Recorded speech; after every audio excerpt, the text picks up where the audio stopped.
thought, I mean, are you allowed to advertise a car that's not an EV anymore in the Super Bowl? I mean, have we now drawn this line, and there's sort of some kind of purity test now that has to be passed in order to get your car on the Super Bowl? You know, the last couple of years, and certainly last year, every single car ad was an EV ad, right?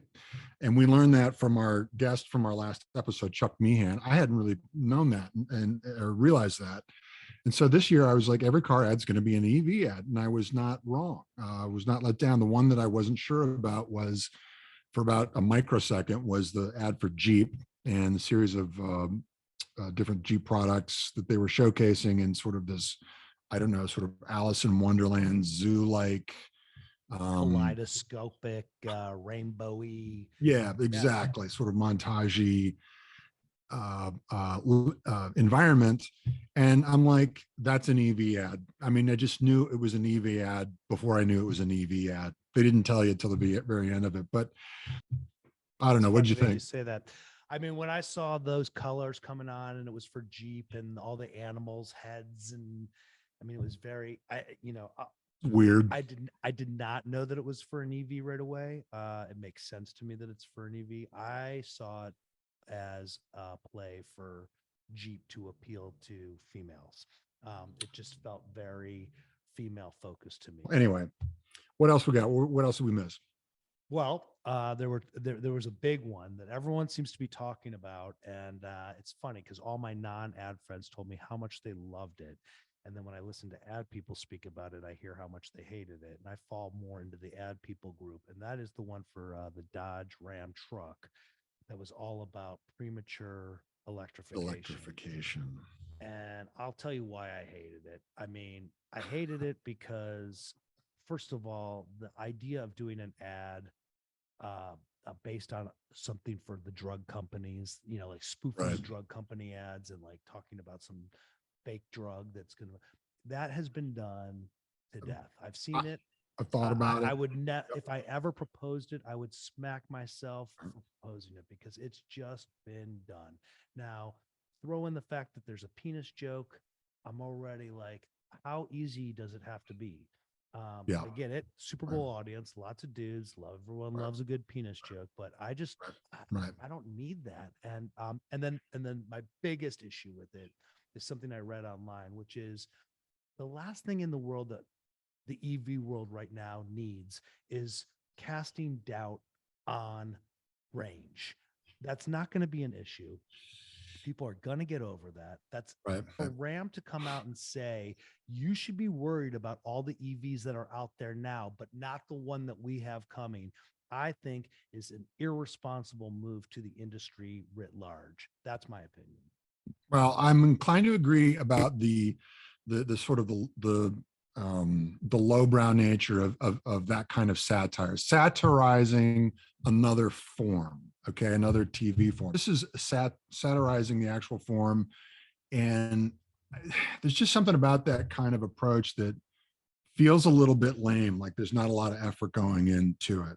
Having said that, you know, there's a reason people laugh at sight gags when somebody takes a knee to the crotch. You know, when a guy gets it in the package, it's always funny. It's always some kind of laugh, right? So it seems to me like it's, forgive to coin a phrase, it's low-hanging fruit, you know, to pluck the peaches, the plums. You could, I was in the conference room when the brief was being issued, and it was like, listen, guys, we think that consumers are concerned about range. There's range anxiety. We think that EVs are being coming to market before the technological challenges have been solved. So we're not going to position ourselves as early adopters. We're going to be positioning ourselves as perfectionists. I'm like, yeah, I just got that entire brief over the course of your commercial. Now, having said that, the people who get kudos on this one are the writers and the actors. I think the actors did an outstanding job delivering a performance that really, again, to use a terrible metaphor, took lemons, squeezed the lemons, and made lemonade. I will give you that. I will give you that. I can't believe I just did that. They had to work out. Yeah. and all the nuts and berries and genitalia references we can squeeze in, I think make for I know. mediocre Yeah, advertising. But whatever. I know. I Well, mean, they entertain themselves. They entertain themselves. Ram. I mean, I have to say that it was funny. I got a chuckle. I thought premature electrification is kind of a clever way of interpreting that brief. I think we've given this ad too much oxygen. I would like to. There's two more ads that I think we should talk about. One is bringing back Will Ferrell for Well, GM.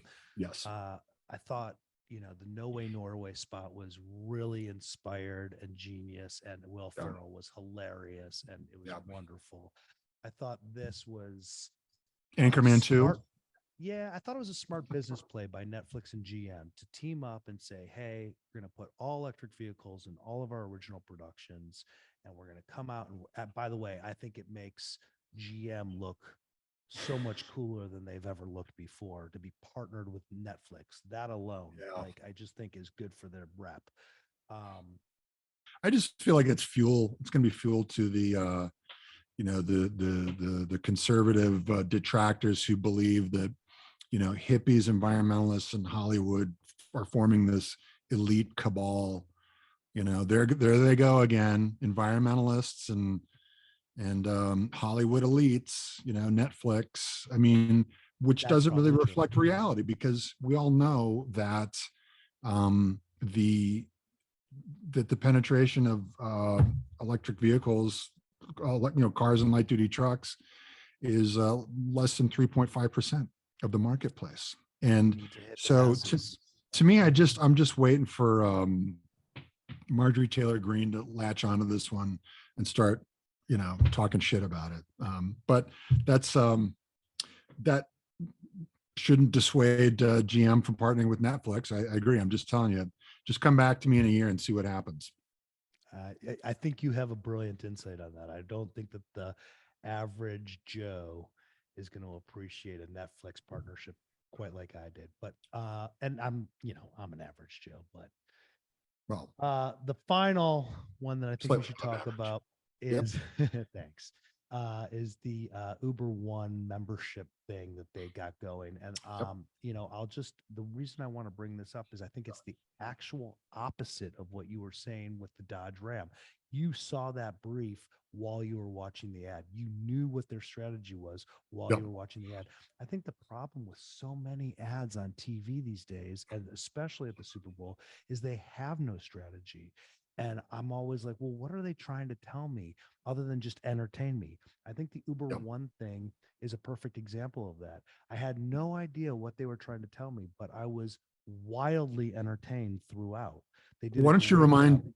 sort of, for those Yeah. maybe who don't remember it, how the spot unfolded? It's P Diddy in the recording studio trying to make a jingle for Uber One, and he's got all the latest fads coming into the studio in the booth singing, like, you got the what does the fox say, whoa whoa, those guys, and he's cutting everybody off because it's all lame. Right. And then the end of it is, again, there was no strategy. It had nothing to do with Uber One, had nothing to do with vehicles. It was just entertainment for 30 seconds. And then Yep. at the end, I wanted to know what this was for. I paid attention. It was for Uber One. So, It was, back it to was the a beautiful question, do you spot. need a strategy or not? Well, it was great because, first of all, you're breaking the spot in a platform where everybody's thinking about the ads, right? So the self-awareness about making a jingle, which is really funny to me, that you have P Diddy trying to make a jingle, like, that's instantly interesting. You know what I mean? The self-awareness, and then the absurdity of having P Diddy try to figure this out, and then watching, the series of failures.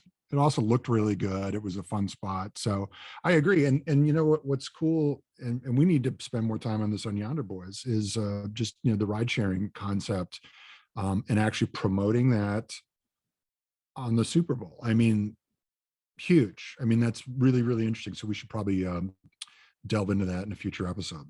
Well, fun recap. I think we have a great episode in the works for folks coming up in the next week or two. Do I dare hint at our guest for the next Please, please episode? do. Please do. It's Daniel Kim, founder of uh, Lit Motors. Lit Motors, baby. You talk about branding. I love what he did, and you're gonna love discovering what Lit Motors is all about. And I think that was Tune great. in next week. Tune in next week, baby. All right, All right, Greg, man. The boys out.